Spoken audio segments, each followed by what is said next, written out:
streaming live. Hey everybody, so we are the 9-inning know-it-all crew. To the left of me is Josh. He's actually the 9-inning know-it-all. He's the one that started this whole deal. And so 3 years ago, started the blog. 2011. And yeah. And so to the left of Josh with the baseballism cap is Kelly Burns. And Burnsy is brother-in-law of Josh, and we make up 3/4 of the group. Yeah. Trevor isn't here today. And then we have a couple of other guest writers as well. Yeah. I am Norm, Tez Baseball.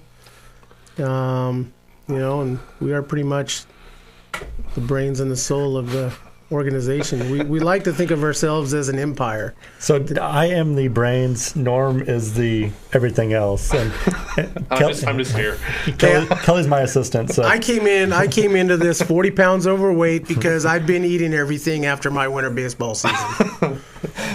So this is going to be kind of a special edition of the Complete Game Clubhouse Chat and 9-inning baseball talk and hitting it with Kelly, kind of all in one, which is just, it's fun. We're actually trying out a brand new studio, and we got video, we got audio. The audio sounds 10,000 times better than what we normally use, so we are excited about that. But we got a lot of stuff to talk about. We'll probably get a little bit into detail about who we are, just a little more. For those of you who don't know us, haven't really followed us a whole lot. Of course, Norm introduced me and Kelly, and Norm actually was a clubhouse attendant, worked for Volcanoes as a security guy for a while as well. I've played and coached and actually had an opportunity to do a lot of different stuff, interviewed a lot of the Giants players after they won the World Series in 2010.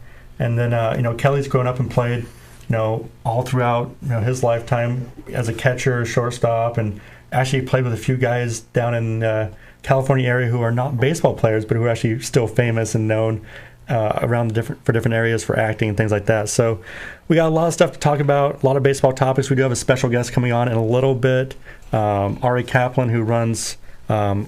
Ariball.com. And so that's really cool. He is partnered with Fred Claire, the former GM of the Dodgers. So some big names, some big things, a lot of fun. But guys, right off the bat, we're in here, we're talking baseball. We've been talking stuff before we even came on the air. And one of the things we talked about first was Jesus Montero with the Seattle Mariners coming in 5,000 pounds overweight. He is.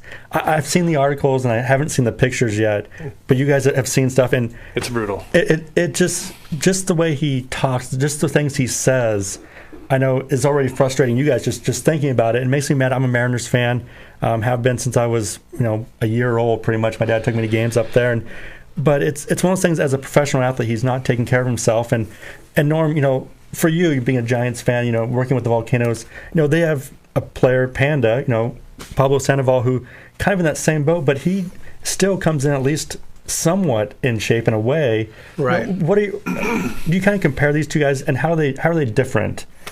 Well, they're different. There's spring training shape, and Pablo, Pablo performs. Yeah. Pablo performs. Pablo can still run, still can hit, still can field, and he does it on a nightly basis. And so with that's different. He might not be in, the best of baseball player shape, but, the guy still performs. Now, you remember Arabu from the Yankees? Remember how big, we gave him the nickname Pig. Yeah, he was a big guy. And Montero has, holy crap, I think he ate him. Montero comes in 40 pounds overweight, and, we posted up on the Facebook page, 9-inning know-it-all. What should the Mariners do? They've kind of lost faith in him, which I totally understand. Bottom line is you're a professional baseball player. You're earning millions of dollars. There is no excuse to come in 40 pounds overweight like that. And he flat out said after my baseball winter season in Venezuela, he goes, I did nothing but eat.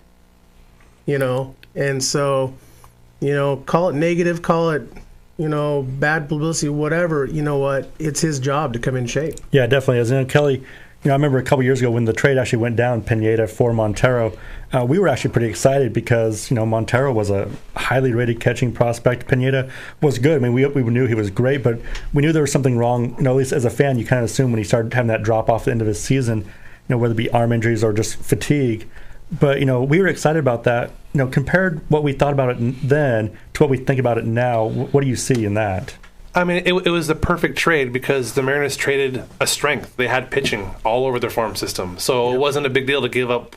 I mean, it was a big deal because he had such a great year. I mean, he was the rookie of the year that first half of the season. Like you said, he dropped off, but whatever happened. But, I mean, we traded a strength, what they have all over their system, the Mariners, is pitching, to get a right-handed power hitter is what they needed. And he had an okay rookie year. I think he hit like 20 home runs, batted 260, you know.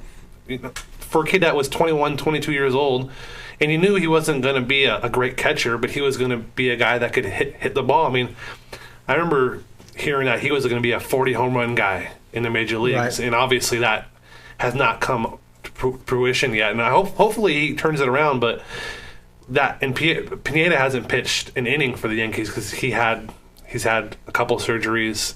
So hopefully it turns around for these guys because we want them to succeed, obviously. But well, here's something else to think about. Montero played 29 games last season. He is coming off of a 50-game suspensions for using PEDs, whether it be hormones, steroids, whatever. And you come in 40 pounds overweight. Yeah, that's one of the things that kind of gets me the most is a lot of guys when they've been caught with PEDs, whatever, they come back stronger and more determined to prove, hey, that it wasn't the PEDs that made me a good player. Those are something I took to keep me healthier, keep me stronger. There are guys who come back, more determined to do better, to prove to everybody, hey, yeah, I screwed up. Yeah, I did this, but look I'm still a natural talent. I'm still very good. I mean, but there is nothing. It's just Montero just got lazy. I mean, exactly. Even if you come in and he came in and did his press conference and he said all the right things, I apologize for doing this, but coming in the way you're looking just undoes all that apology. I mean, I'm sorry for doing the PDs and getting suspended, and but how do you come in that way? 40 pounds overweight. I mean, and it was only in a couple months because they play until what, December, Norm? Yeah. I mean, well, they play, February, with the Caribbean World Series and all. But here's the deal. To me it shows that he just doesn't care. I've got my money. I want to play baseball. If he came in 20 pounds overweight, I think we'd be able to deal with that a little bit more. But 40 pounds, and I mean, he looked bad. No, he did. He looked really bad. I mean, it was ugly. But yeah, I agree with you, Norm. 20 pounds, spring training, a guy can burn most of that off, and he can get back into shape. And at 20 pounds, a first baseman 20 pounds overweight can still play first base. Oh, absolutely. But when you're a guy who's fighting for a position, because the Mariners went out and got first baseman, they have catchers, they have guys who DH. Montero is not the third man out; he's the 10th man out. He doesn't have a spot. He does not have a spot on this team. He has to earn a spot. I don't know where and he's not going to earn it. No, and he has a spot. He has to earn the spot in AAA too, because there's guys who are going to get sent down. He's going to be in trouble even playing there, and that's the thing. He was the Yankees' #1 prospect. He was considered the catching prospect in baseball at one point, and now he's not. I mean, the name that always came up with him was Edgar Martinez when he got traded. Right. He was supposed to be that guy who could hit the opposite field. He could hit the gaps. Not a lot of speed. I mean, he runs like a duck, but he could still get a double. And Edgar didn't run either, though. Edgar couldn't run. He could still get a double. And that's one of the things that, I've seen a lot of guys who are lazy and they gain weight and stuff, but this is the extreme. This is something that you don't normally see with a professional athlete. And I'm wondering what else is behind the scenes, what else is going on. And maybe it's just the simple fact that he's just lazy, he has a lot of money and didn't care. Maybe the Banditos were coming. Maybe the Banditos, held a Twinkie to his head. Because we know about the Banditos in Venezuela. We've got firsthand knowledge of that. Yes, we do. So I mean, a lot of stuff going on there.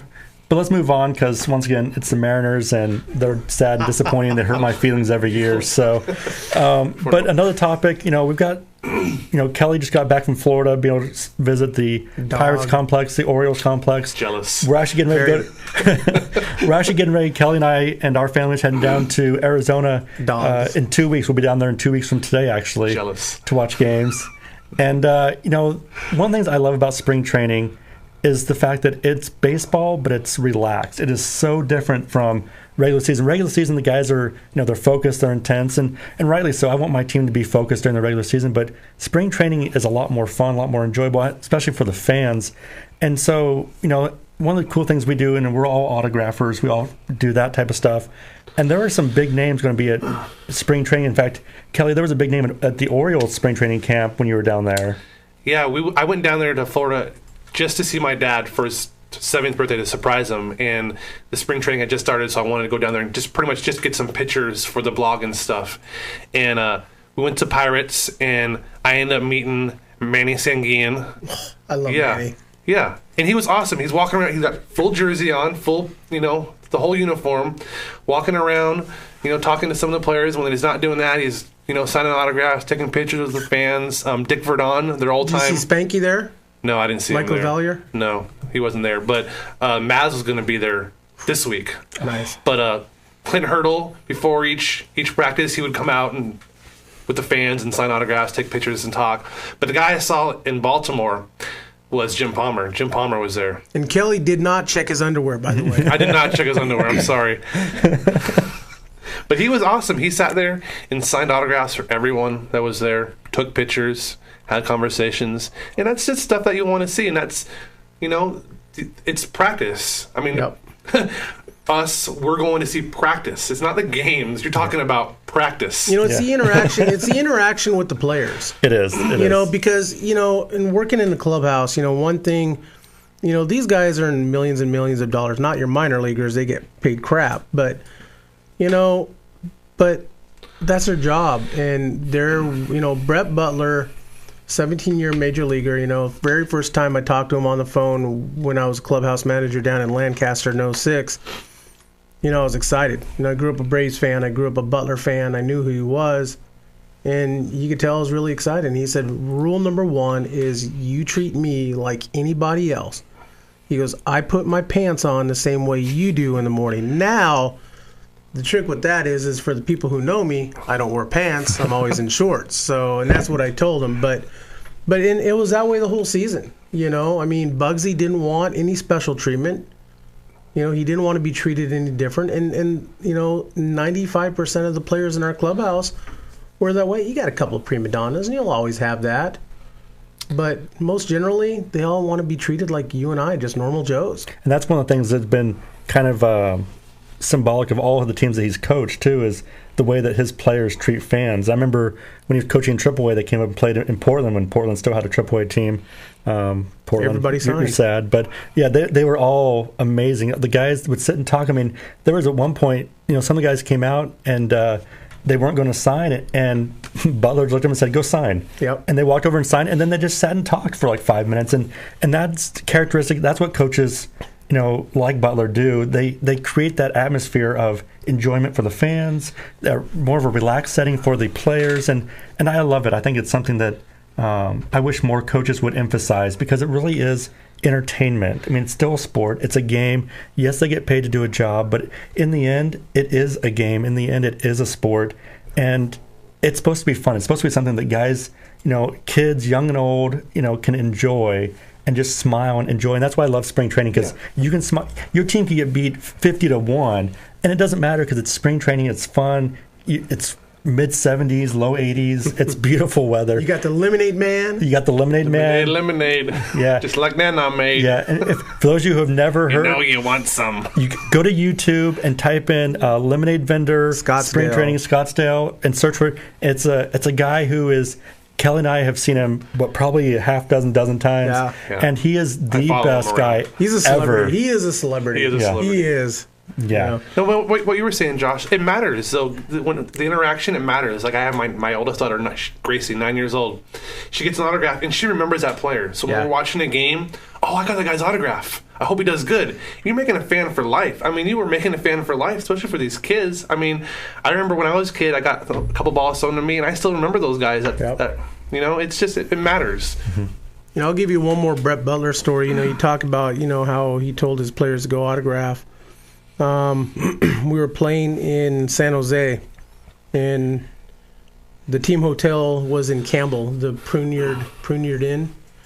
And so to do my laundry in the morning, I would have to go to their other hotel across town. And so their van would pick me up. I would load our 20 bags of laundry on board, and I'd go and do my laundry.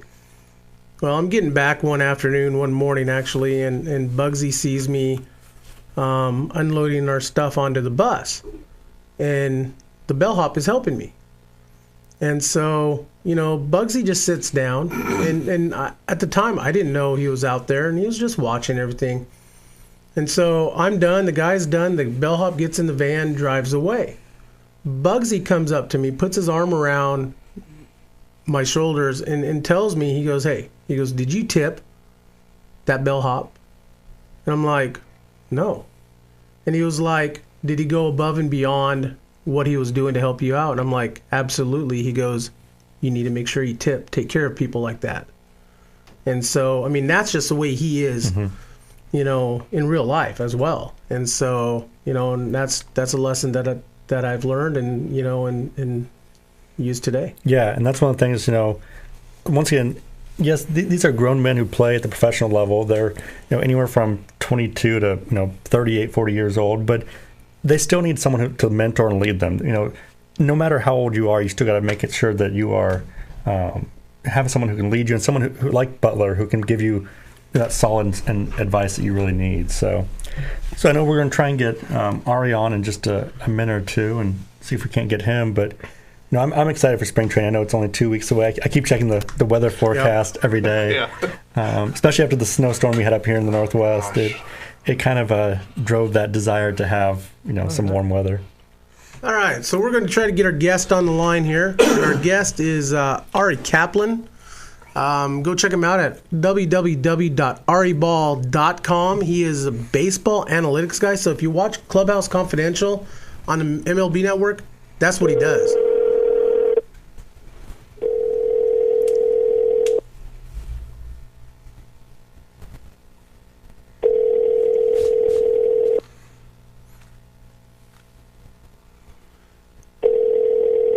All right, Captain. Hi, this is Ari. Hey, Ari, this is Norm. How you doing this morning? I'm doing very well. How are you? I'm doing pretty good. So I also have Josh and Kelly with me, and we are the 9-inning know-it-all crew. And we're glad to have you today. Great to be here. Thanks, Josh and Kelly. Hey, thanks for coming on. Yeah, thank you. You bet. So first of all, tell us a little bit about yourself. Sure. So I've been involved with professional sports and Major League Baseball really since the late 80s. We can go through my life story if you want, but I've had a huge honor of working with over 20 of the 30 Major League teams and worked with some broadcast. And currently I run a company called Ariball. My partner is Fred Clare, who is the former world champion general managers of the Dodgers, and we provide insights to both the team's players themselves, managers and coaches, as well as the front office. So everyone from ownership to general manager and scouting and player development. Nice. And so you're a baseball analytic guy. What does that mean? And our best explanation was, if you watch Clubhouse Confidential on the MLB Network, that's pretty much what you do. More or less, and there's a lot that goes on behind the scenes as well in terms of preparing for draft. But long story short is I try to help organizations leverage information, whatever that information is.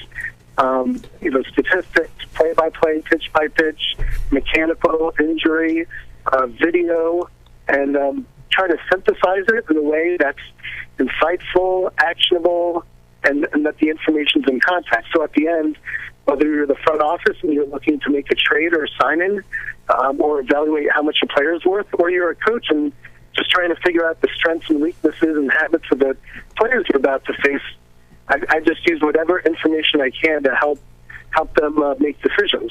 Right. So Josh had a question for you. Yeah, so Ari, just looking at, like you said, you've been a partner or worked with quite a few different teams.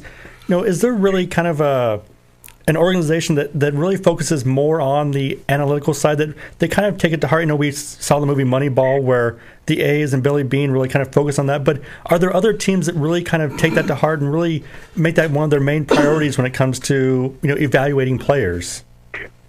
Sure. Well, the interesting thing is, you mentioned Moneyball, and I've been involved in baseball since the late 80s. So a lot of teams actually have been leveraging information to try to make decisions really for quite a long time. And in terms of Moneyball, that was the Oakland Athletics leveraging some specific arbitrage of trying to get lower cost players that can contribute just as well as higher cost, potentially more risk involved, but potentially higher upside. But really, on one hand, all teams are using information, I would say, to help them make decisions. And then in terms of the number crunching, forecasting, it's hard to have to handle since every team keeps it proprietary, but probably 3/4 of teams leverage it pretty intensively, and the fourth to either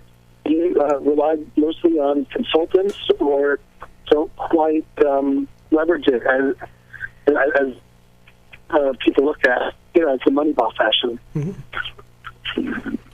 Hi, Ari, Kelly here. I had a question for you. Hi, Kelly. How you doing today? I'm doing great. Good.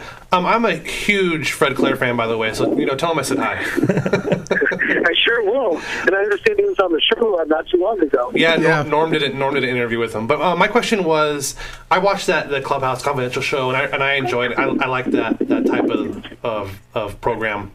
And Brian Kenny's talking about the Kill to Win program that he's trying to do. Is there a stat that you think that's just not as useful as it used to be, or anything like that? Sure. So this kind of ties into the first question of how I got into baseball. Way back to the 80s, I still am a huge fan, but watching games, and I kind of realized just watching them that some of the traditional statistics that 25 years later are still being used, like win-loss, earned run average, saves for pitchers, and average, aren't really the most reflective ways, especially since those numbers depend on how others perform. Wins depend on how many runs your team score, as well as how many you or your defense allowed. So that's not most reflective of an individual performance.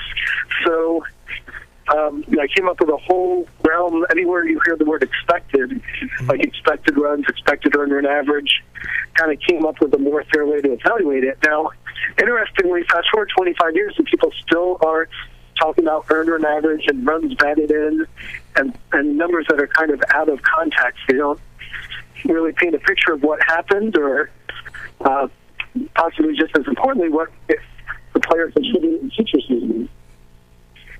Right. So those are some of the kind of out of context numbers that are still unfortunately prevalent. Yeah. Right on.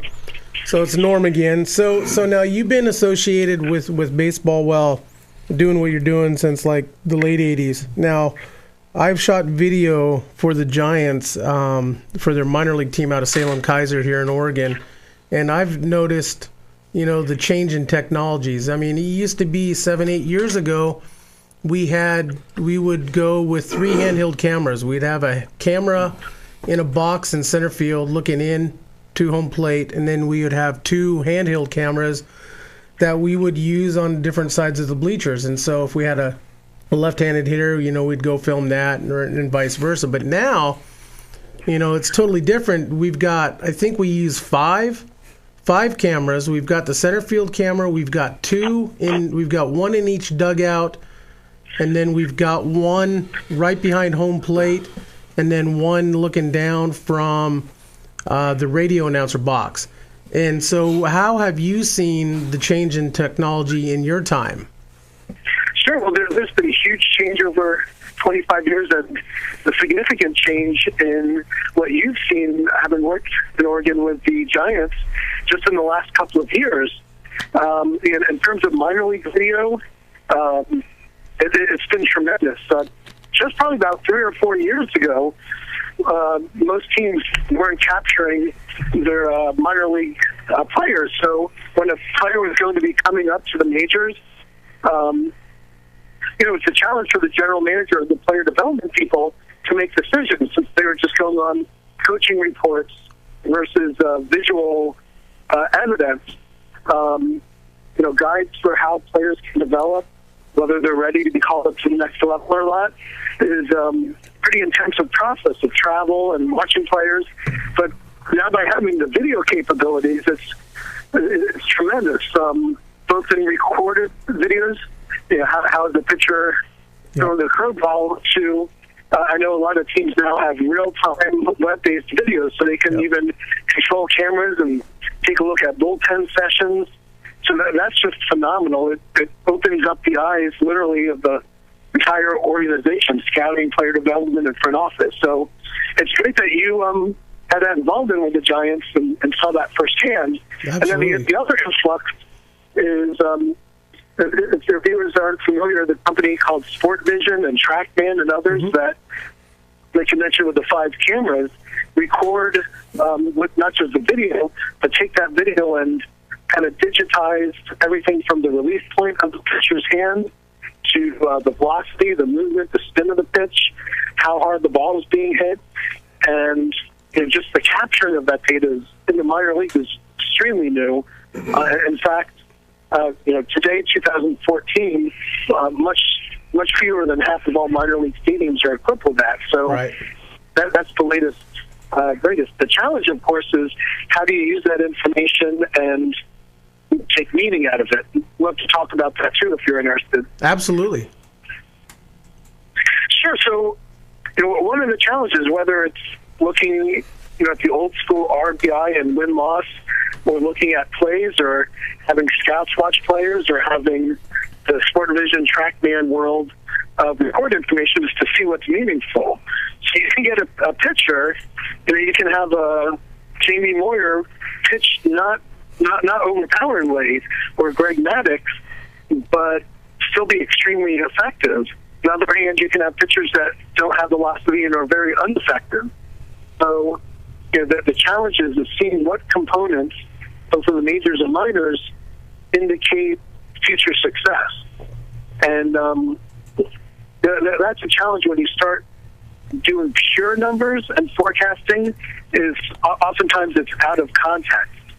So the challenge is there's an abundance of information, and then to find what trends and patterns and humanistic elements all combine to indicate success, and on the converse, indicate injury risk or indicate the further developments needed. Right on. Yeah, I have another question for you. Of all those videos and everything you're watching, is there maybe someone in the major leagues now, or maybe a prospect that's just been more impressive than, say, other ones?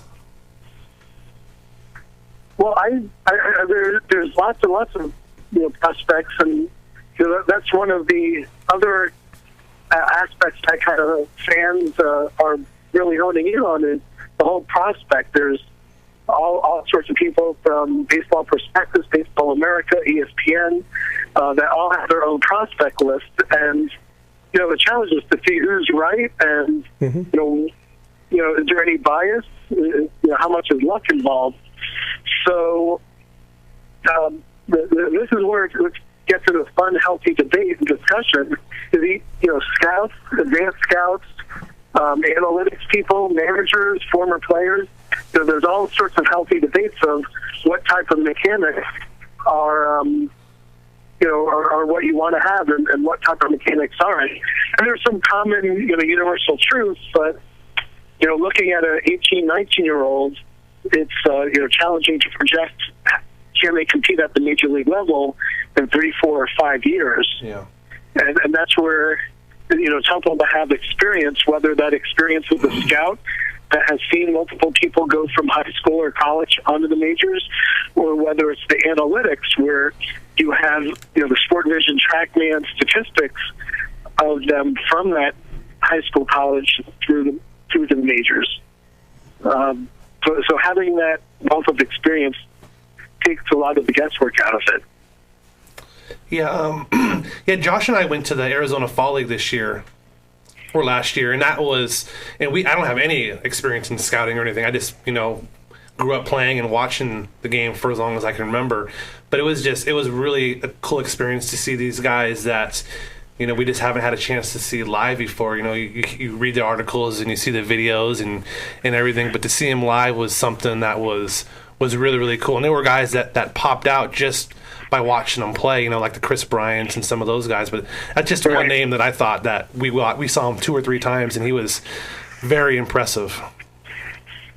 No, I'm glad you got to see the AFL, and it's really a huge showcase of future talent. And I've been really impressed going to high school combines, like the Aflac games and Under Armour games, and you have athletes that are 18, 20. You mentioned the Chris Bryants, the Steven Strasburgs of the world, and it's incredible to see them. And then, having seen them in the Arizona Fall League, is great that you did that, since if and when they make the majors, you could, get an appreciation for if they changed their mechanics or if they've kept the mechanics the same to be successful. So having that experience, you're now, and have the similar perspective as professional scouts. And the more you watch players like that, the more kind of build up your knowledge of what seems to work and what doesn't. Yeah. And Ari, this is Josh. I saw on your website you do stuff with even like fantasy baseball. How does that differ from, I know it's not the same as doing scouting reports for coaches, stuff like that, but what do you guys do for fantasy baseball? Sure. So what Ariball does is we have this web-based expert system, and it's tools that primarily the coaches and players themselves use. So before every game, they leverage Ariball to find the strengths, weaknesses, and habits, and also what's changed recently in the players they're about to face, as well as looking at it internally and kind of coaching their own players of what they could improve on. So, different examples, one pitcher may not throw consecutive pickoff moves, where another pitcher tends to love to throw pickoff moves. And if you're a base runner, and that gives you an advantage. Or if one pitcher, when there's a runner on third base, tends to not throw sliders, since he's worried that could be a pass ball or wild pitch, it's really important for the batter to know that tendency that really stands out. So those are kind of some of the kinds of things that you can look at from the player perspective. And then from the fantasy sports perspective, there's ways that you can leverage it to reduce the risk of picking players. So, for example, there's ways to forecast how a fantasy player might do, and then there's ways to see tendencies. Like if you're looking to pick up a good starting pitcher, you want to know if his velocity has been slowing year after year, or if he got injured, is he likely to bounce back to his full form after injury, or is he likely not to produce as much? So those are some of the fantasy sports angles that gets the value. Very cool. Well, go ahead and give your website for us again.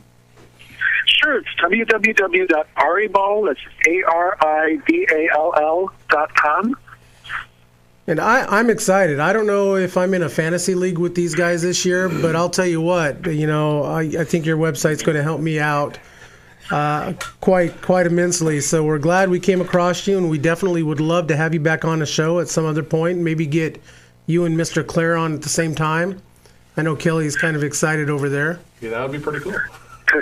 Well, absolutely. Well, first of all, it's great to be on now, but anytime you want me back, either on air or if you have a fantasy email and question that you want to shoot over on the email, I'd be happy to answer as well. But yeah, it would be great to have both Fred and I on, since we play off each other very well, and having the world champion GM and Tommy Lasorda's boss, and having signed multiple rookies of the year, whether it's through free agency, international, or draft, or trade, is pretty remarkable. Yes, it is. Yeah. So once again, thank you very much for coming on with us, and you have a great day. Well, thank you, and congratulations on your new space. Thank you very much. Thank you. Thanks. All right, take care. All right, bye. So there you have Ari Kaplan from Ariball.com. And I don't know about you guys, but Kelly, I don't know if I'm in the same league, but I'm dropping out of the league I'm with you guys because I'm going to dominate my fantasy league this year.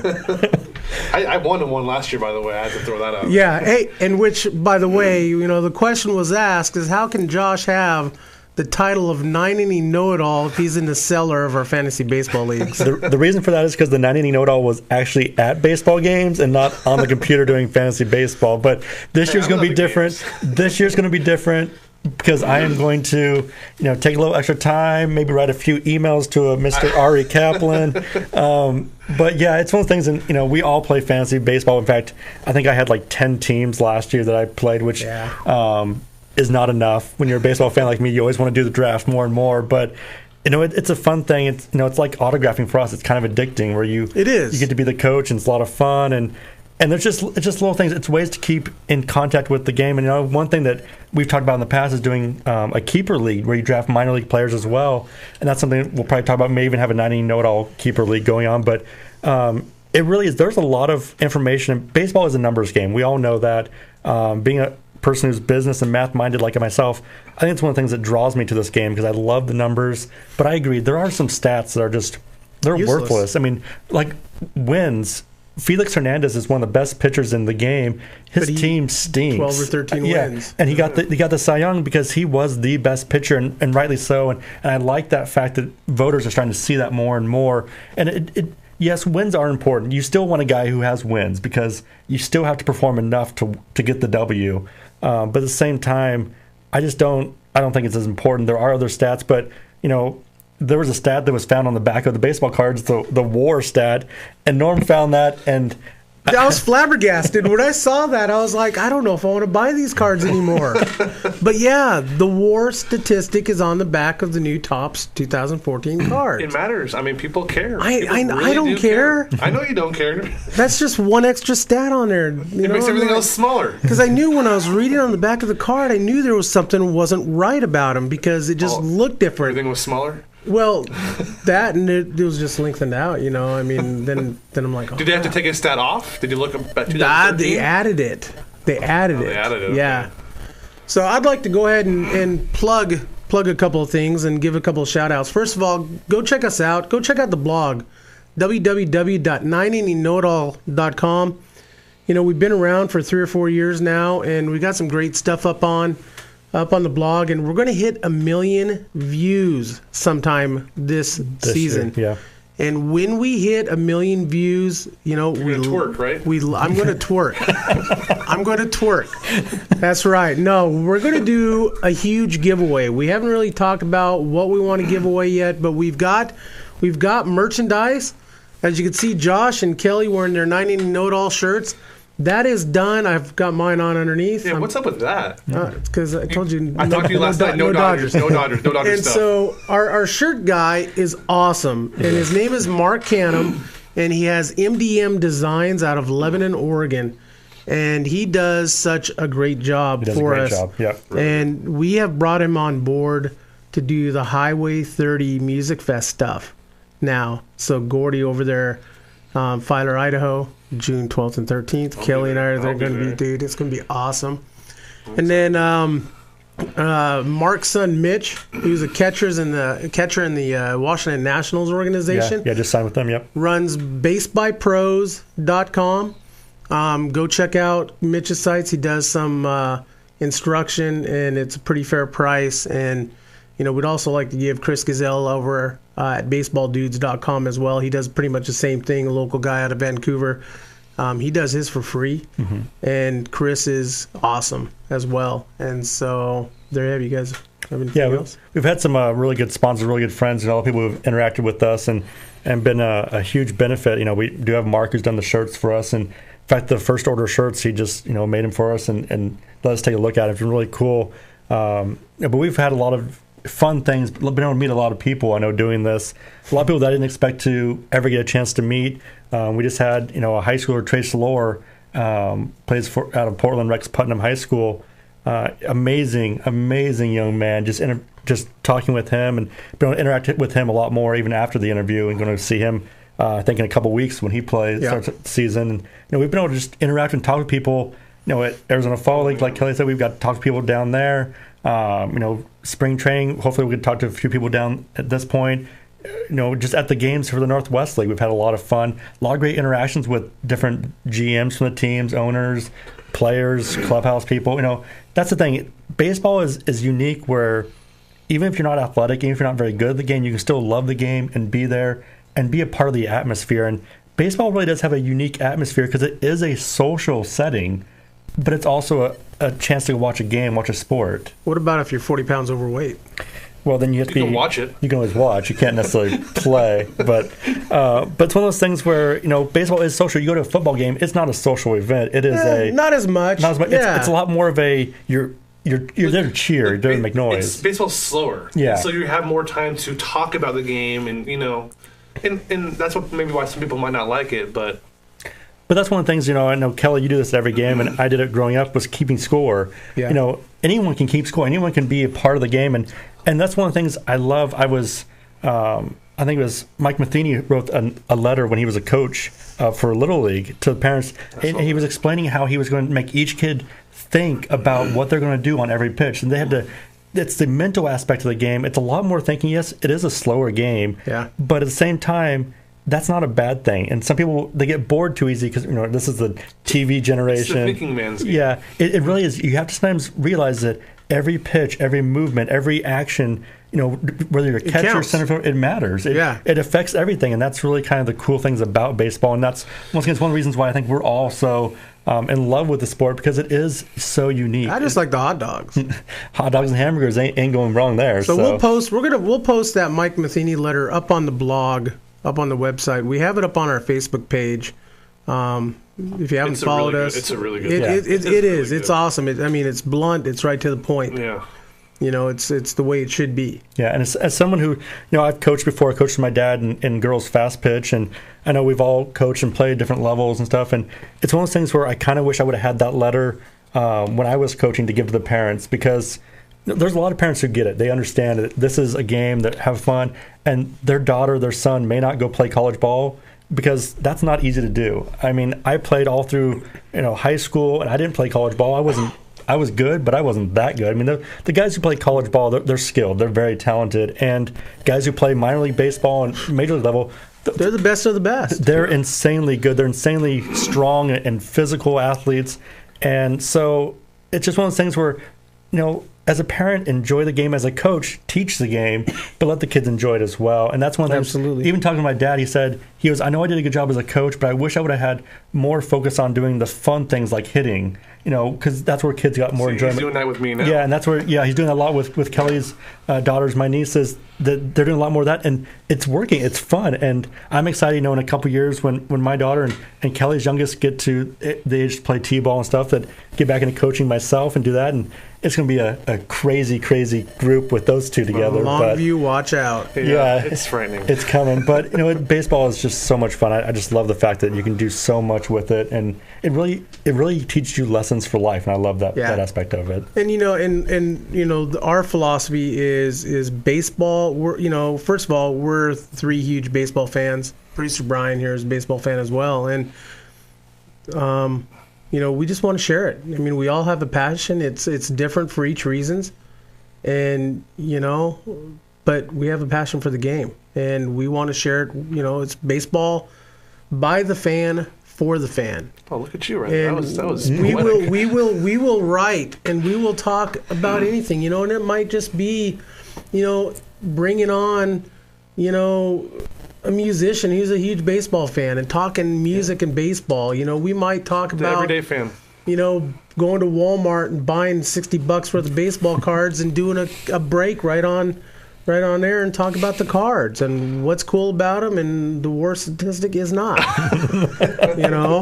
And so if Bowman comes up with the war statistic on their cards, I'm done. No, you're not. I'm done. No, you're not. He'll be done for a day, then he'll be like, my addiction's kicking back in. Must go buy more cards.